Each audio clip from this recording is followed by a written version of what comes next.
إن الحمد لله نحمده ونستعينه ونستغفره ونعوذ بالله من شرور أنفسنا ومن سيئات أعمالنا من يهده الله فلا مضل له ومن يضلل فلا هادي له وأشهد أن لا إله إلا الله وحده لا شريك له وأشهد أن محمدا عبده ورسوله أما بعد. Comme à notre habitude, tous les vendredis soirs, explication du livre de l'unicité des Cheikh Mohammed ibn Abdel Wahhab. Et nous sommes aujourd'hui au chapitre numéro 4. Bab ad-du'a ila shahadati an la ilaha illallah. Chapitre inviter les gens à attester qu'il n'y a pas de divinité si ce n'est Allah. Depuis que nous avons commencé Kitab al-Tawhid, et là vous voyez que Cheikh Mohammed ibn Abdel Wahhab, qui est doué d'une grande intelligence et d'une grande compréhension de la religion, il a classé ces chapitres, l'un qui vient après l'autre, de façon à ce que les chapitres se suivent et se complètent. Rappelez-vous, nous en avons parlé de l'introduction. Ensuite, le premier chapitre, les mérites du tawhid et ce qu'il permet d'effacer comme péché. Ensuite, le troisième chapitre, nous avons vu que celui qui parfait le tawhid entrera au paradis sans jugement ni châtiment. Et une fois que tu as parfait ce tawhid, qu'est-ce que tu dois faire? Tu dois t'éloigner de ce qui annule le tawhid, c'est-à-dire le shirk, le polythéisme. Et ça, nous en avons parlé la semaine dernière. Une fois que tu as parfait ce tawhid et que tu t'éloignes du shirk, et tu sais ce que le shirk, polythéisme majeur et mineur, tu dois alors, pour que ta compréhension du tawhid et pour que ta mise en pratique du tawhid soit complète, il faut que tu appelles à ce tawhid. Tu appelles à la ilaha illallah. Il n'y a pas de divinité digne d'être adorée en dehors d'Allah. Et c'est l'objet de ce chapitre ici. Que la personne qui a appris le tawhid ne se doit pas de le garder par elle-même. La preuve que l'appel au tawhid, c'est la fonction des prophètes et des envoyés. Le prophète sallallahu alayhi wa sallam, il a appelé les gens au tawhid pendant 10 ans à Mecca. Et tous les prophètes et les envoyés avant lui ne cessaient d'appeler leur peuple au tawhid. Et rappelez-vous, lorsque nous avons étudié les 3 fondements, Cheikh Mohammed Abdel Wahhab, qu'est-ce qu'il dit? Les 4 principes qui sont en introduction des 3 fondements, la science, ensuite la mise en pratique, ensuite ad-da'watu ilayh, c'est-à-dire l'appel, la prédication, le prêche à cette religion, à ce tawhid, à ce monothéisme. Ensuite, le fait de patienter sur cette voie-là, comme les prophètes ont patienté avant nous. Donc, une fois que tu as mis en pratique ce tawhid, tu dois alors appeler à ce tawhid. Et nous avons ramené comme preuve dans les 3 fondements Surat al-Asr, le temps. Allah subhanahu wa ta'ala, il a juré par le temps. Et Allah subhanahu wa ta'ala jure par qui il veut et par quoi il veut. Et ici il dit wal asr innal insana lafi khusr illa alladhina amanu wa amilu s-salihati wa tawassaw bil haqqi wa tawassaw bis sabr. Les gens, en vérité, tawassaw bis sabri wa tawassaw bil haqq. En vérité, l'homme est en perdition. L'homme, il est en perdition. Jusqu'à... Et ici, Allah subhanahu wa ta'ala, il a fait l'exception de 4 personnes. 4 types de personnes qui ne sont pas en perdition. Quelles sont-elles? Ce sont celles qui ont cru. Alladhina amanu, c'est-à-dire alladhina haqqaqu at-tawhid, qui ont cru en Allah subhanahu wa ta'ala et qui ont mis en pratique ce tawhid. Ensuite, une fois avoir appris ce tawhid, ils l'ont mis en pratique. Ils ont accompli les bonnes œuvres. Et parmi les meilleures des bonnes œuvres, c'est de concrétiser le tawhid. Ensuite, ils se sont mutuellement enjoints à la vérité. Et si la vérité, les savants disent, c'est quoi? C'est l'appel à la religion. C'est l'appel à la religion, comme c'est dans les 4 principes de Cheikh Mohammed Abdel Wahhab. C'est-à-dire le fait que ad-da'watu ilayh, tawassaw bil haqq, ils se sont recommandés mutuellement la vérité, c'est-à-dire l'appel au tawhid, comme on dit les exégètes. Ensuite, ils se sont enjoints mutuellement de patienter sur cette voie qui est l'appel à la religion de vérité et l'appel au tawhid. Ici, l'auteur, dans ce chapitre, il a inclus un verset du Coran et deux hadiths. Hadith d'Ibn Abbas et de Sahl ibn Sa'd, que nous allons expliquer dans ce chapitre. قال تعالى أو قوله تعالى قل هذه سبيلي أدعو إلى الله أنا ومن اتبعني وسبحان الله وما أنا من المشركين. Ce verset-là, qui est de Surat Yusuf, verset 108, dit: voici ma voix, j'appelle les gens à Allah ou vers Allah, nous basant sur une preuve évidente. Al-Basira, c'est quoi ici? La preuve évidente, mais c'est aussi la science. Gloire à Allah subhanahu wa ta'ala. Et je ne fais pas partie des polythéistes. Ici, Qul dit au prophète, Allah subhanahu wa ta'ala ici, il s'adresse à qui? Il s'adresse au messager d'Allah, Muhammad sallallahu alayhi wa sallam. Et il dit, Qul hadihi sabili, ceci est ma voie. Les savants disent que sabil ici, il a plusieurs significations. C'est ma voie, c'est ma route. Certains gens de science disent, ceci c'est mon prêche, ceci est ma da'wa. Hadihi sabil, c'est-à-dire cette voie qui est l'appel à la religion d'Allah. Et de façon spécifique, elle est l'appel au tawhid, au monothéisme, à l'attestation qu'il n'y a pas de divinité digne d'être adorée en dehors d'Allah subhanahu wa ta'ala. Et parmi les meilleures œuvres que nous pouvons accomplir, c'est de mettre en pratique ce tawhid, ce monothéisme, et d'appeler à ce tawhid. C'est-à-dire le tawhid ici, c'est la ilaha illallah. Allah subhanahu wa ta'ala dit dans le verset: وَمَنْ أَحْسَنُ قَوْلًا مِمَّنْ دَعَا إِلَى اللَّهِ وَعَمِلَ صَالِحًا. Surat Fussilat, verset 33. Parmi les plus belles paroles que nous puissions dire, c'est d'appeler à Allah subhanahu wa ta'ala et de commettre des bonnes œuvres. Ici, dans ce verset, comme l'explique Al-Mufassirun, les exégètes, ils disent que ça met en exergue le fait que d'appeler au tawhid, ad'u ila Allah, ana wa man ittaba'ani. C'est-à-dire que celui qui me suit également. C'est-à-dire que fait partie du suivi du prophète sallallahu alayhi wa sallam avec véracité, c'est d'être un prêcheur à l'unicité. C'est-à-dire, si tu es prêcheur à l'unicité, tu appelles au tawhid et tu appelles à l'attestation qu'il n'y a pas de divinité digne d'être adorée en dehors d'Allah, alors tu es un parfait suiveur du messager d'Allah subhanahu wa ta'ala. J'appelle à Allah. Ça implique quoi? Ça implique la sincérité, al-ikhlas. Et les savants disent que, comme l'a dit Cheikh Al-Uthaymin dans son charh, l'appel, le prêche à l'unicité, à la ilaha illallah, ça nécessite 5 conditions. La première, c'est la sincérité, al-ikhlas. C'est-à-dire, t'appelles à Allah et t'appelles pas les gens pour qu'ils te suivent, comme beaucoup de nos jours, ils appellent à ce que les gens les suivent. Et nous, notre da'wa, c'est d'appeler les gens à Allah et non à nous-mêmes. D'appeler à adorer Allah subhanahu wa ta'ala, lui obéir et de suivre qui? Le prophète sallallahu alayhi wa sallam, et non pas nos propres personnes. Ala basira. Donc ici, basira, elle a plusieurs significations, comme l'ont dit les savants. Les exégètes, ils ont dit c'est thabat, c'est le fait d'être ferme sur le droit chemin. D'autres ont dit que c'est al-ilm, la science. Et d'autres ont dit c'est la certitude. Al-basira, c'est la certitude.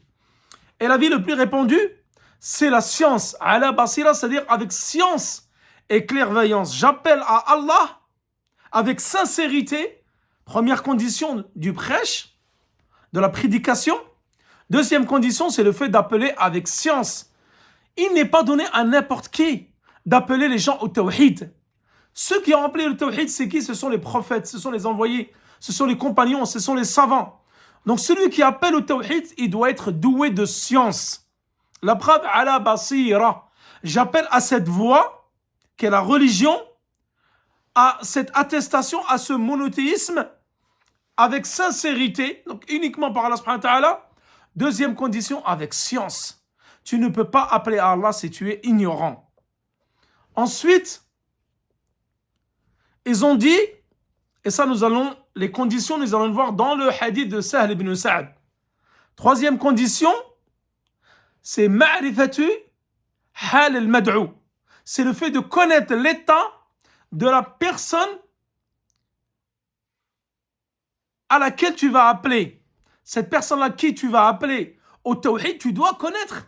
Parce que ton discours, tu vas l'adapter en fonction des gens. Que cette personne soit une mécréante, que ce soit des gens du livre, ou que c'est une personne qui est politiste, ou c'est une personne qui a des défauts dans son tawhid, des égarements, tu n'auras pas le même appel et la même prédication. Ensuite, la sagesse. قل أدعو إلى سبيل ربك بالحكمة والموعظة الحسنة. Appelle, exhorte les gens à Allah avec sagesse et avec des belles paroles. ادعو إلى سبيل ربك بالحكمة والموعظة الحسنة. Appelle aux gens, c'est-à-dire appelle les gens à la religion d'Allah, au tawhid, avec la sagesse et la bonne exhortation. Donc, fait partie les 5 conditions du da'iya et le tawhid, du prêcheur à l'unicité, après la sincérité, la science, de connaître l'état de qui à qui t'appelles. Et ensuite, tu dois le faire avec sagesse et avec la bonne exhortation. Et il y en a qui disent aussi également le fait de patienter à cela. Le fait que tu appelles les gens, tu dois patienter parce que les gens vont te faire des soucis, vont te poser des problèmes, vont entraver ton chemin dans l'appel au tawhid, comme nous l'avons vu dans la biographie de Cheikh Mohammed Abdul Wahhab, que ses ennemis étaient nombreux et beaucoup voulaient le tuer uniquement parce qu'il appelait au tawhid. Et c'est pour ça que les gens détestent Cheikh Mohammed Abdul Wahhab, parce qu'il appelle au tawhid. Et les gens, vous verrez que les gens qui appellent au tawhid ne sont pas aimés. Car les gens préfèrent que vous les appelez à l'égarement, à l'innovation et aux passions. Lorsque les gens appellent à la sunna, appellent à la religion authentique, appellent au tawhid, alors nous recevons de nombreux sobriquets. Les wahhabites, les savants du gouvernement, les égarés, etc., de la part des différentes sectes égarées. Ensuite, donc là, nous allons voir le premier hadith. Nous avons fini l'explication du premier verset. Et là, nous allons citer le hadith de Ibn Abbas. Radiyallahu anhuma. قال. L'auteur il dit عن عبد الله بن عباس رضي الله عنهما أن الرسول صلى الله عليه وسلم قال لما بعث معاذا إلى اليمن قال له إنك تأتي قوما من أهل الكتاب فليكن أول ما تدعوهم إليه شهادة أن لا إله إلا الله وفي رواية إلى أن يوحدوا الله فإنهم أطاعوك لذلك فأعلمهم أن الله افترض عليهم 5 صلوات في كل يوم وليلة فإنهم أطاعوك لذلك فأعلمهم أن الله افترض عليهم صدقة تؤخذ من أغنيائهم فترد على فقرائهم فإنهم أطاعوك لذلك فإياك وكرائم أموالهم واتق دعوة المظلوم فإنه ليس بينها وبين الله حجاب أخرجاه. C'est-à-dire que d'après Abdullah ibn Abbas, qu'Allah l'agrée, il rapporte du prophète sallam qui a dit à Mu'adh, lorsqu'il l'a envoyé au Yémen, tu vas te rendre chez un peuple faisant partie des gens du livre. Fais donc en sorte que la première des choses à laquelle tu appelles ou tu les invites soit d'attester qu'il n'y a pas de divinité digne d'être adorée en dehors d'Allah. S'ils te obéissent à ce sujet, à cela, informe-les qu'Allah leur a rendu obligatoire 5 prières obligatoires de jour et de nuit. S'ils t'obéissent à ce sujet, à cela, informe-les qu'Allah leur a rendu obligatoire le versement d'une aumône prélevé sur les riches et redistribué aux plus pauvres. S'ils t'obéissent à cela, ne touche pas à leurs biens les plus précieux et redoute l'invocation de l'opprimé car il n'y a pas de voile entre Allah et cette dua-là, rapportée par le Bukhari ou Muslim. Donc dans ce premier hadith qui est relaté par Cheikh Mohammed ibn Abdul Wahhab, tout d'abord, quand est-ce que le prophète sallam a envoyé Mu'adh ibn Jabal au Yémen? Donc une fois que le prophète sallam a appelé au tawhid pendant 10 ans à Mecca, et lorsqu'il est venu s'établir à Médine, il a continué à appeler au tawhid et à appeler aux autres piliers de l'islam et aux différentes obligations qu'il incombe aux musulmans et les exhorter à délaisser les interdits. Il a également envoyé des messagers à lui, des compagnons, pour qu'ils puissent également à leur tour appeler au tawhid dans les différentes contrées plus ou moins éloignées. Et là, en l'occurrence, il a envoyé Mu'adh ibn Jabal. Les savants disent qu'ils ont divergé. Il y en a certains qui ont dit que c'est l'année 9, c'était après la bataille de Tabouk, c'est-à-dire l'année 9, quand ils sont venus de Tabouk, il l'a envoyé au Yémen. Mais l'avis le plus juste, c'est qu'il l'a envoyé la 10e année de l'Hégire. Et Mu'adh ibn Jabal, lorsqu'il est parti au Yémen, les savants disent que les historiens, il n'a pas revu depuis le prophète sallam, et il est revenu du Yémen que pendant le califat de Abu Bakr as-Siddiq. Donc c'est-à-dire qu'il n'est revenu à Médine qu'après la mort du prophète sallallahu alayhi wa sallam. Et dans un autre hadith, le prophète sallallahu alayhi wa sallam, il a envoyé 2 compagnons au Yémen. Mu'adh ibn Jabal, donc il l'a envoyé au nord, c'est-à-dire Sana'a, la capitale du Yémen, avec les contrées aux alentours. Et Abu Moussa al-Ash'ari, il l'a envoyé où? Au sud du Yémen, Aden, et les alentours. C'est-à-dire qu'il y avait 2 compagnons que le prophète sallallahu alayhi wa sallam a envoyés pour qu'ils puissent appeler à la religion d'Allah subhanahu wa ta'ala et de façon spécifique à l'unicité d'Allah subhanahu wa ta'ala. Donc, le prophète sallallahu alayhi wa sallam, il a envoyé Mu'adh, et dans un autre hadith, il a envoyé Abu Moussa al-Ash'ari en tant qu'enseignant, mu'allimin, fuqaha, des juristes, en tant qu'également des juges, car ils vont juger entre les gens, et il les a envoyés en tant que gouverneurs, car ils vont gouverner les gens, et ce sont donc les gouverneurs du Yémen que le prophète sallallahu alayhi wa sallam les a envoyés. Et donc cette recommandation qu'il a faite à Mu'adh, qui est une recommandation spécifique pour Mu'adh, et il a dit, tu vas à une contrée, un pays où il y a les gens du livre. Donc là, les savants, ils ont dit que le prophète sallallahu alayhi wa sallam l'a envoyé, et ça c'est ma'rifatu hal al-mad'u. C'est-à-dire que là, le prophète, il lui a préparé le terrain. Il a dit, tu vas appeler les gens au tawhid, mais ce sont les gens du livre. C'est-à-dire les juifs et les chrétiens. Contrairement à Quraysh, qui étaient des polythéistes. Le prophète sallallahu alayhi wa sallam leur a été envoyé par Allah subhanahu wa ta'ala, alors que c'était des polythéistes. Au Yémen, la situation est différente. Ce sont des gens du livre. Et il y avait peu de polythéistes à l'époque au Yémen. Que la plupart des gens, c'était des juifs et des chrétiens. Donc les juifs, comment ils sont rentrés au Yémen? Ils sont rentrés par le biais du roi Tubba as-Sarir. Il s'appelle Tubba as-Sarir, et c'est lui qui a introduit le judaïsme au Yémen. Et jusqu'à l'heure actuelle, vous avez encore des juifs qui résident au Yémen. Donc depuis des siècles et des siècles. Ensuite, An-Nasara, les chrétiens, comme ils sont rentrés au Yémen, ils sont rentrés par le biais de l'Éthiopie, Al-Ahbash. Et jusqu'à maintenant, vous avez une étroite collaboration entre l'Abyssinie, c'est-à-dire l'actuelle Éthiopie, et le Yémen. Donc ce sont 2 pays qui sont très proches, et il n'y a que la mer Rouge qui les sépare. Et donc à l'époque de l'Abyssinie, rappelez-vous, lorsque les premiers muhajiroun, ils ont émigré, les Médinois, lorsqu'ils étaient persécutés à Mecca, ils ont émigré, le prophète les a envoyés au Négus pour les protège de Qurayshites. Et à l'époque, donc lorsqu'ils sont arrivés, les premiers compagnons, ils ont vu que c'était des chrétiens.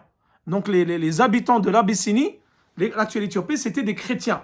Et donc eux, ils ont envahi le Yémen. Et ensuite, ils ont introduit le christianisme, comme nous allons le voir, Inch'Allah, dans notre cours de dimanche, la biographie du prophète sallam. Nous verrons tout cela, comment l'islam s'est propagé, et qu'avant l'islam, il y avait le christianisme, le judaïsme au Yémen et le polythéisme à Mecca. Donc tout ça, ça sera évoqué de façon détaillée dans le cours sur la biographie du prophète sallam. Donc ici, le prophète sallam, il a montré à Mu'adh l'état de ces gens-là. Donc le prophète sallam était au courant qu'au Yémen, il y avait des juifs et des chrétiens. Et lorsqu'il a envoyé Mu'adh, la première des choses qu'il lui a dit d'enseigner à ces gens-là, c'est de les appeler au tawhid. Le fait d'unifier Allah subhanahu wa ta'ala et de ne rien lui associer. Ce hadith, il a été rapporté avec différentes riwayas. Il y a également une version dans Sahih Muslim qui dit « Ila an yuwahhidullah » c'est-à-dire tu les appelles à ce qu'ils unifient Allah subhanahu wa ta'ala. Et dans une autre version, également chez Al-Bukhari, tu les appelles à ce qu'ils n'attestent qu'il n'y ait pas de divinité digne d'être adorée en dehors d'Allah et que je suis le messager d'Allah. Wa anni rasulullah. Donc il y a 3 versions. Il y a shahadatu an la ilaha illallah. Tu les appelles à ce qu'ils unifient Allah. Dans une version, tu les appelles à ce qu'ils disent qu'il n'y a pas de détestation, pas de divinité digne d'être adorée en dehors d'Allah et que je suis le messager d'Allah. Et les rapporteurs de hadith, ils disent qu'il y a une autre version de ce hadith où il dit tu les appelles à ce qu'ils obéissent à Allah. C'est-à-dire qu'ils obéissent à Allah subhanahu wa ta'ala. Et donc l'obéissance à Allah subhanahu wa ta'ala se fait par le monothéisme. Si ils répondent à ton appel, et là, on voit que la da'wa, le prêche, la prédication, elle se fait par étapes. Comme ça a été pour le prophète sallam, lorsqu'il était à Mecca, il a appelé aux gens au tawhid pendant 10 ans. Ensuite, à la fin, lors du voyage céleste, l'ascension et le voyage nocturne, les prières ont été prescrites. Et nous avons parlé longuement de cela dans les conditions de la prière, que c'est la seule adoration qui a été prescrite au-dessus des 7 cieux, que tous les autres piliers de l'islam ont été prescrits sur terre, que la prière elle a une spécificité, une particularité, c'est qu'elle a été prescrite au-dessus des 7 cieux.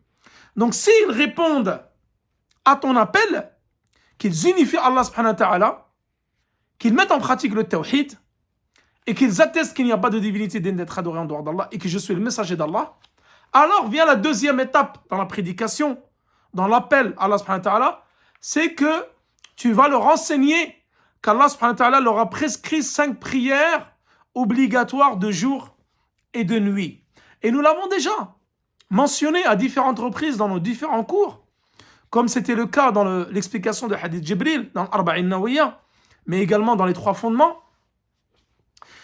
Dans le deuxième fondement, c'est que dans le Hadith Jibril, après avoir mis en pratique la double attestation, donc ça y est, tu es rentré dans l'islam. Donc à partir de ce moment-là, tu peux appeler les gens aux autres piliers de l'islam. Mais avant cela, tu ne peux pas. Tant qu'ils ne soient pas musulmans, tu ne peux pas les appeler à faire la prière, accomplir le pèlerinage, faire le jeûne, etc. Et les savants comme l'imam Nawawi, ils disent que al-kuffar, on a les mécréants, mukhatabuna bi furu' al-sharia. C'est-à-dire que les mécréants se doivent de mettre en pratique les préceptes de l'islam, tels que la prière, la zakat, le pèlerinage, le jeûne et les autres prescriptions de l'islam. Mais tu ne les appelles pas à cela tant qu'ils ne sont pas rentrés dans l'islam. Et la preuve en est que Allah subhanahu wa ta'ala, le jour du jugement dernier, qu'est-ce qu'il va dire aux mécréants qui sont en enfer, Saqar, qui est l'un des noms de l'enfer, et il va leur parler, il va dire Ma salakakum fi saqar. Qu'est-ce qui vous a fait précipiter dans la géhenne? Et ils diront, les mécréants répondront à Allah subhanahu wa ta'ala ce jour-là, et ils diront nous ne faisions pas partie de ceux qui accomplissaient la prière. Et nous ne faisions pas partie de ceux qui accomplissaient la zakat.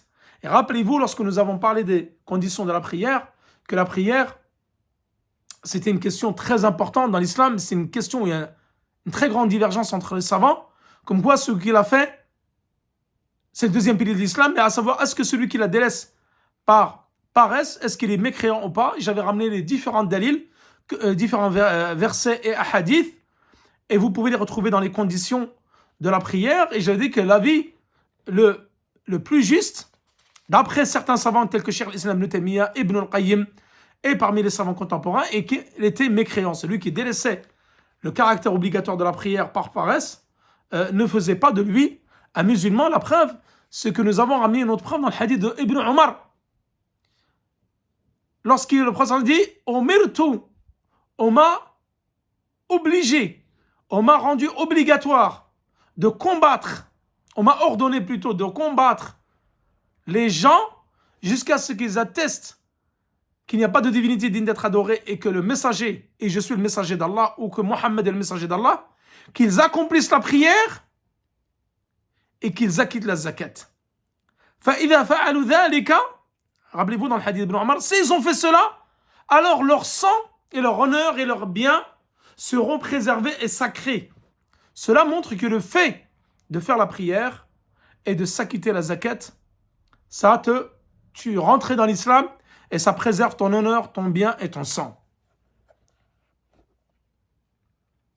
Également, plusieurs versets, donc ce n'est pas l'objet du cours, cela nous l'avons déjà détaillé dans le hadith d'Ibn Omar, dans le hadith d'Ibril et dans les conditions de la prière. Donc lorsqu'ils répondent à cela, c'est-à-dire le fait qu'ils s'acquittent des 5 prières quotidiennes, qu'ils les accomplissent, alors là, tu leur informes que Allah subhanahu wa ta'ala leur a prescrit sadaqa. Ici, sadaqa, les exégètes disent que ça concerne la zakat. C'est-à-dire pas une sadaqa que tu fais comme ça de façon surrégatoire. Ça concerne plutôt la zakat. Que tu prélèves aux riches et que tu donnes aux pauvres. Là, également, les savants disent que la zakat, tu ne la donnes pas aux mécréants. Elle est réservée uniquement aux musulmans. Fuqara'ihim, c'est-à-dire ici les pauvres, les savants disent également qu'il est légiféré de donner la zakat uniquement à une seule catégorie. Et ça, nous allons le détailler dans notre livre Minhaj al-Salikin, lorsque nous parlerons de la zakat. Les différentes catégories, les 8 catégories qu'Allah subhanahu wa ta'ala a citées dans le Coran, à qui nous devons donner zakat et qu'est-ce que nous devons donner, quel est le pourcentage, quelles sont les différentes catégories de produits que nous donnons en zakat. Donc là, il y a 8 catégories et il est possible ici, comme l'ont dit les savants, de donner, parce qu'ici, le prophète dit, il a fuqara'ihim, c'est-à-dire qu'il a cité que les fuqara parmi les 8. Et certains disent que le fuqara ici, il rentre aussi le masakin dedans. Al-fuqara, le masakin, nous allons voir que dans le livre de fiqh, qu'il y a une différence entre le fuqara ou le masakin. Mais lorsque nous disons al-fuqara, ça inclut également al-masakin. Également, les savants disent que la zakat est prioritaire aux gens du pays. Que le mieux, c'est de la donner. Ici, le prophète sallam, il a dit de la donner à qui? Aux gens du Yémen. Donc, c'est recommandé de la donner aux gens du pays, aux pauvres du pays, et au lieu de la donner dans d'autres pays. Si, bien sûr, le cas échéant, vous ne trouvez pas de pauvres dans ce pays-là, parfois, comme en France, nous avons peut-être du mal à trouver des pauvres, alors vous pouvez l'envoyer à des pays où il y a des pauvres et il y a plus de nécessiteux, comme c'est le cas de beaucoup de pays musulmans. Ensuite, il dit, s'ils acceptent de toi cela, c'est-à-dire de s'acquitter de la zakat, alors, il a dit, ne touche pas à leurs biens les plus précieux. Kara'ima amwalihim, c'est-à-dire les biens les plus précieux. C'est-à-dire, si tu vas récolter la zakat, une personne par exemple qui a des ovins, qui a des bovins, des vaches, des chameaux, des moutons, ne va pas choisir, toi qui collectes la zakat, ne va pas choisir les chameaux les plus chers, les meilleurs béliers et les meilleures vaches. Ni celui qui doit s'acquitter de la zakat ne doit donner celles qui sont les moins bien, celles qui ont la moindre valeur, la valeur la plus basse sur le marché, celles qui sont frêles, qui sont malades ou autres. Tu dois donner le juste milieu. Ni les meilleurs, ni les pires. Donne de façon médiane.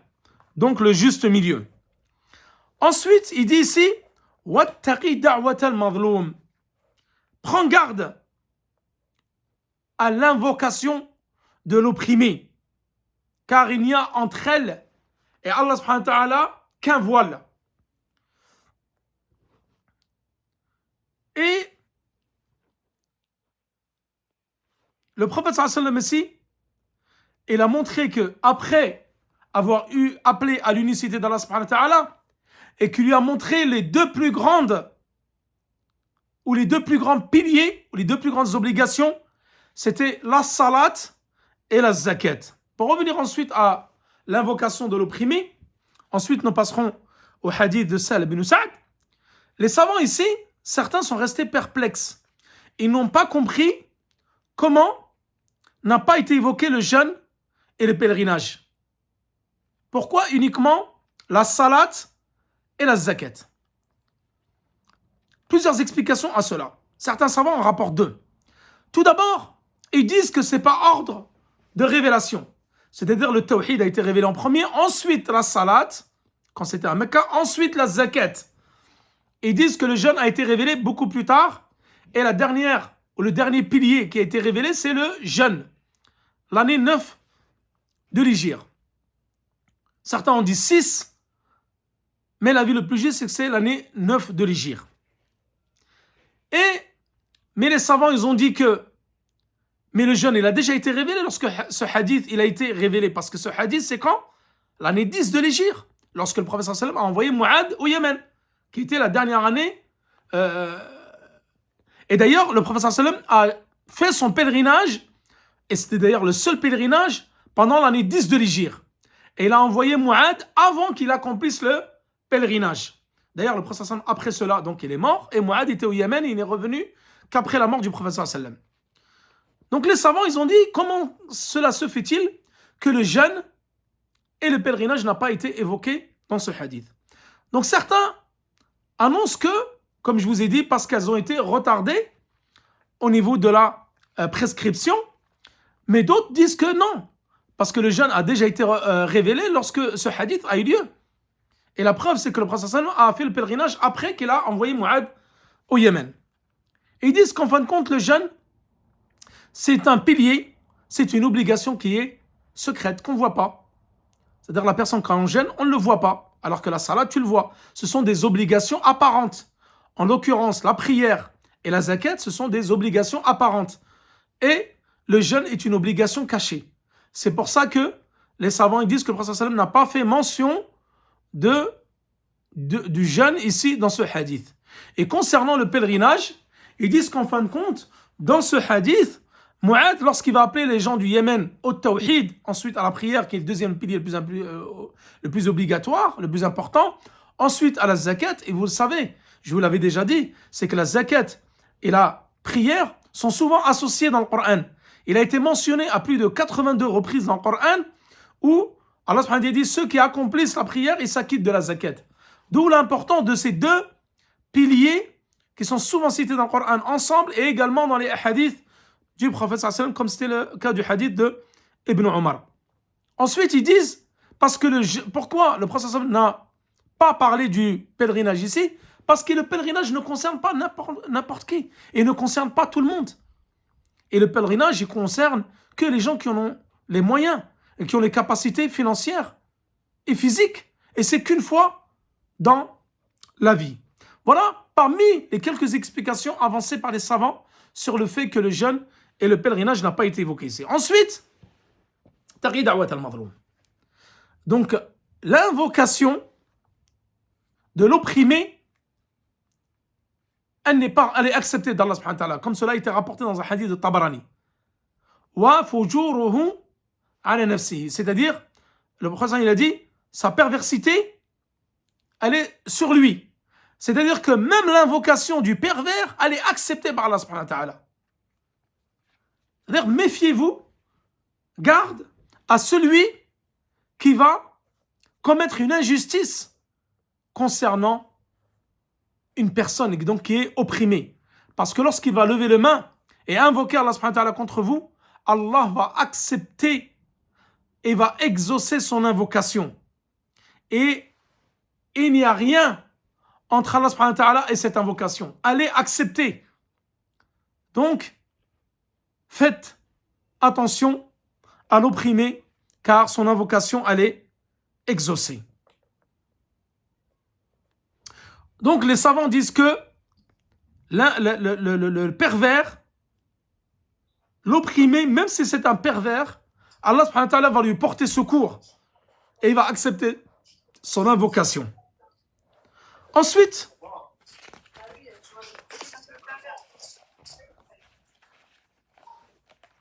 nous allons passer à l'explication du dernier hadith, qui est le deuxième,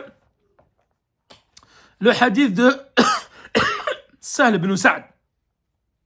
ولهما عن سهل بن سعد رضي الله عنهما أن رسول صلى الله عليه وسلم قال يوم خيبر لأعطين الراية غدا رجلا يحب الله ورسوله ويحبه الله ورسوله يفتح الله على يديه فبات الناس يدوكون ليلتهم أيهم يعطاها فلما أصبحوا غدوا على رسول الله صلى الله عليه وسلم كلهم يرجو أن يعطاها فقال أين علي بن أبي طالب فقيل هو يشتكي عينيه فأرسلوا إليه فأوتي به فبزق في عينيه ودعا له فبرأ حتى كأن لم يكن به وجع فأعطاه الراية وقال انفض على رسلك حتى تنزل بساحتهم ثم ادعوهم إلى الإسلام وأخبرهم بما يجب عليهم من حق الله تعالى فيه فوالله لأن يهدي الله بك رجلا واحدا خير لك من حمر النعم أو النعم قوله يدوكون أي يخوضون.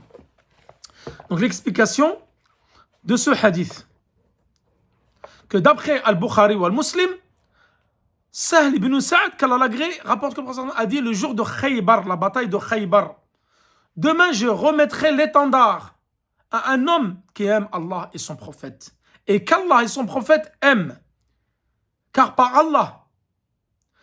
cet homme, Allah nous donnera la victoire. Les compagnons passèrent la nuit à discuter de celui d'entre eux qui portera l'étendard ou à qui sera remis l'étendard le lendemain. Le lendemain matin, ils se rendirent chez le prophète sallam et chacun d'eux espérait pouvoir se voir confier l'étendard. Le prophète a dit « Où est Ali ibn Abi Talib ?» On lui répondit « Il se plaint de douleur aux yeux. » On envoya quelqu'un le chercher, on l'amena vers le prophète sallam. Le prophète sallam cracha sur ses yeux, invoqua Allah en sa faveur et Ali fut immédiatement guéri comme si aucun mal ne l'avait touché, ne l'avait jamais touché. Le prophète lui confia l'étendard et lui dit « Avance avec prudence jusqu'à atteindre leur position, puis invite-les à embrasser l'islam et informe-les de ce qui leur incombe concernant le droit d'Allah le Très-Haut.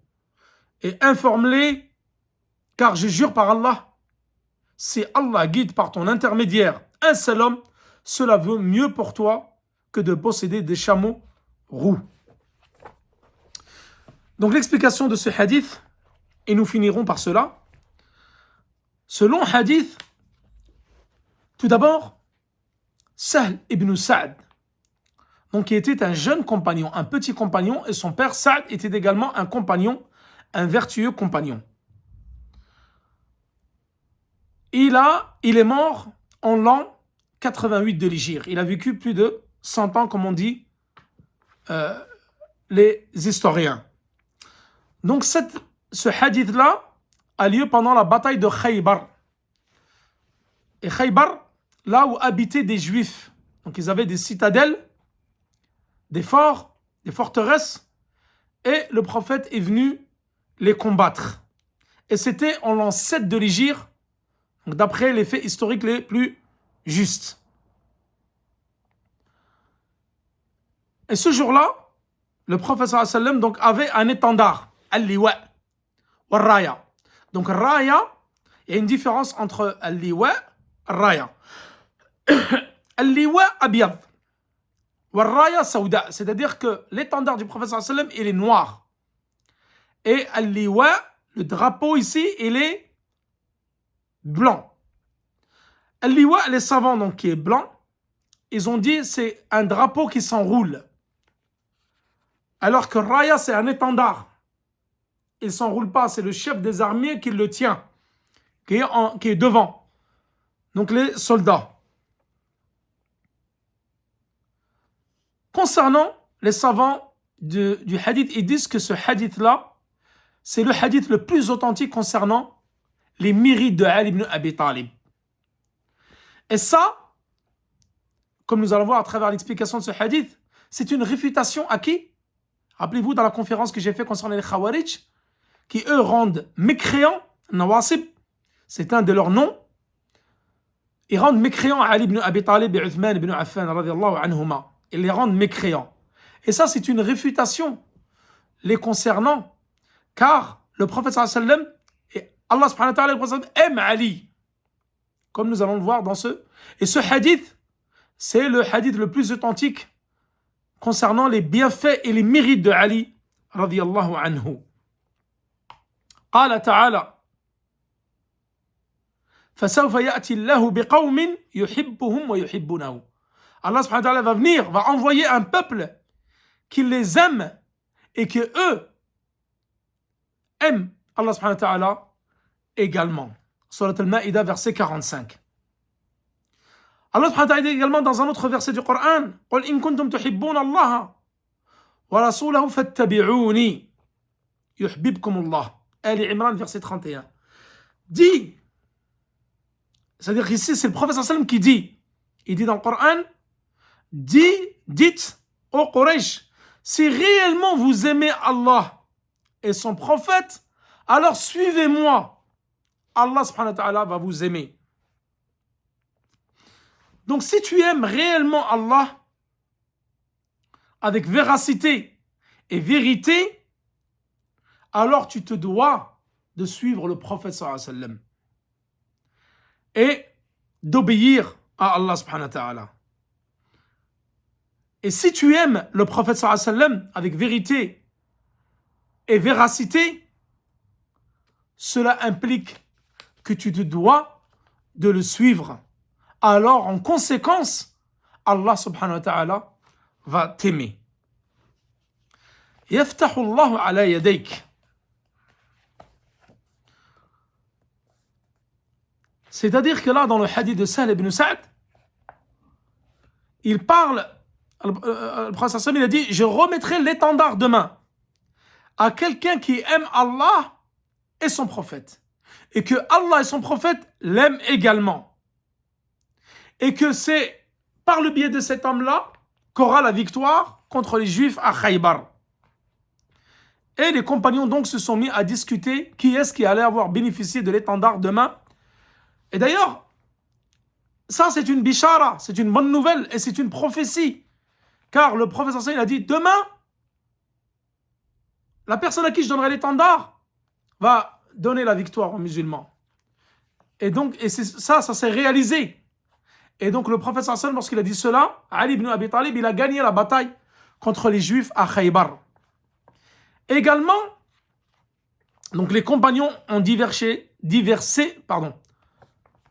ils ont discuté entre eux et chacun espérait pouvoir recevoir l'étendard. Et il a dit Aïna Ali ibn Abi Talib.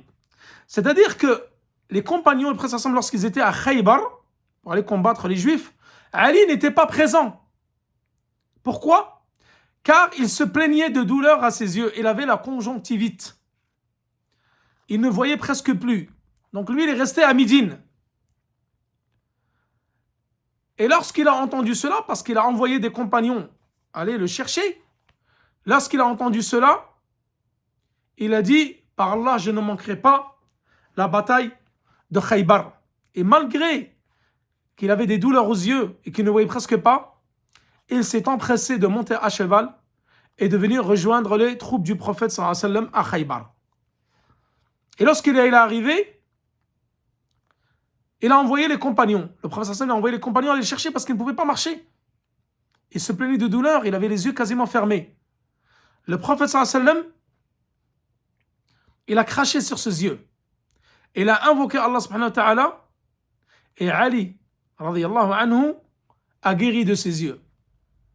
Et dans un hadith qui a été rapporté dans Tabarani, il dit que Ali, radiyallahu anhu, il n'a plus jamais eu la conjonctivite après cela de sa vie jusqu'à qu'il soit mort. Ça montre ici la bénédiction que le prophète sallallahu alayhi wa sallam a eue dans le fait qu'il est guéri, Allah subhanahu wa ta'ala, qu'il est guéri Ali ibn Abi Talib par l'intermédiaire d'Allah subhanahu wa ta'ala. Parce que la bénédiction, c'est Allah qui l'envoie. Et le prophète sallallahu alayhi wa sallam, en crachant sur les yeux de Ali ibn Abi Talib, a permis de les guérir avec l'aide d'Allah subhanahu wa ta'ala. Il a retrouvé sa parfaite vue et il n'a plus jamais eu de problème aux yeux ni de conjonctivite après cela. Donc cela montre que Ali avait un mérite bien spécifique, car Ali aime Allah et aime son prophète, et par conséquent, Allah et son prophète aiment également Ali, et que le prophète sallallahu alayhi wa sallam lui a donné l'étendard, car il savait que c'était par l'intermédiaire de Ali que la victoire allait être acquise par les musulmans. Qu'est-ce qu'il a dit à Ali ibn Abi Talib ici? Il a dit, appelez à l'islam, appelez à l'unicité d'Allah subhanahu wa ta'ala. Et ça, c'est l'objet du chapitre. Le fait d'appeler à la ilaha illallah. Le fait d'appeler à ce qu'il n'y ait pas de divinité digne d'être adorée en dehors d'Allah. Unfud ala rislika ici, c'est-à-dire lorsqu'il lui a confié l'étendard, il lui a dit, avance avec prudence jusqu'à atteindre leur position. C'était leur fort, leur forteresse à Khaybar. Donc cela montre que lorsque tu va avec prudence, va doucement, ne te précipite pas, ne t'empresse pas dans l'appel du tawhid, va avec sagesse, ici avec adab, avec un bon comportement, et vas-y doucement, comme il a dit le prophète sallam. Et les savants disent que ala rislika, ça signifie que tu ne dois pas élever la voix et tu ne dois pas crier jusqu'à que tu arrives à leur forteresse. Alors appelez à l'islam. Cela montre que il n'est pas légiféré d'aller combattre directement les gens qui ne sont pas musulmans. Car avant cela, comme nous l'avons vu dans le hadith de Mu'adh, tu dois d'abord de les appeler à l'islam, à l'unicité d'Allah subhanahu wa ta'ala. Ensuite, il a dit, par Allah. Donc informe-les du droit d'Allah subhanahu wa ta'ala les concernant, et je jure par Allah que la guider, si tu guides quelqu'un si Allah guide quelqu'un par ton intermédiaire, ou un seul homme, cela vaut mieux pour toi que de posséder des chameaux roux. Al-Hidayah ici, la guidée, c'est Hidayat al-Tawfiq, celle que seul Allah subhanahu wa ta'ala possède. Que la personne, lorsque elle est guidée, c'est par l'intermédiaire d'Allah subhanahu wa ta'ala. Nous sommes uniquement la cause. Dans un verset, et cela nous allons en parler dans un chapitre plus loin, c'est le chapitre 9, je crois, concernant la guidée. Nous allons parler qu'il y a différents types de guidée. Hidayat al-Dalala wal-Irshad ou Hidayat al-Tawfiq. Qu'il y a une guidée qui est possédée uniquement par Allah subhanahu wa ta'ala. Et l'autre guidée qui peut être possédée par les hommes. Lorsqu'il a appelé son oncle Abu Talib, le prophète sallallahu alayhi wa sallam, il l'a appelé au tawhid, de dire la ilaha illallah. Allah subhanahu wa ta'ala fait descendre ce verset. Innaka la tahdi man ahbabt, walakin Allah yahdi man yasha. Tu ne guides pas qui tu veux, mais c'est Allah subhanahu wa ta'ala qui guide qui il veut. La hidayah, ici, la guidée, c'est la guidée du tawfiq, comme on dit les savants. Et l'autre hidayah, wa innaka la tahdi ila siratal mustaqim. Et certes, tu guides au droit chemin, au chemin qui est rectiligne. Ça, c'est la deuxième type de hidayah, qui est celle que même les hommes peuvent en bénéficier. Et ça, nous allons voir dans le chapitre spécifique à la guidée.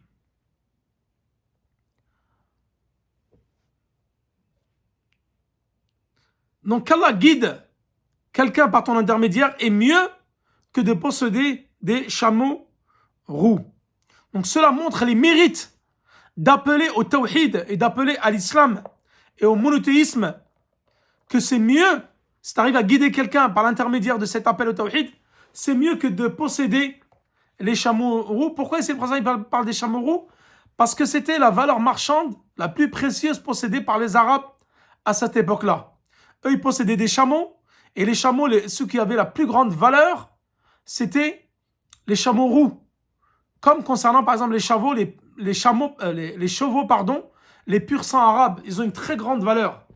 Et les chameaux roux également avaient une grande valeur chez les Arabes.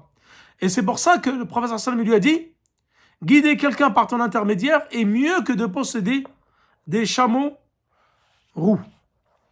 Donc dans ce hadith, également, il y a l'attribut sifatul mahabba qui revient à Allah subhanahu wa ta'ala. Allah subhanahu wa ta'ala, il aime et il est aimé. Et ça, c'est une réfutation al-Jahmiyya, qui est une secte égarée qui ne reconnaît pas l'amour d'Allah subhanahu wa ta'ala, al-mahabba.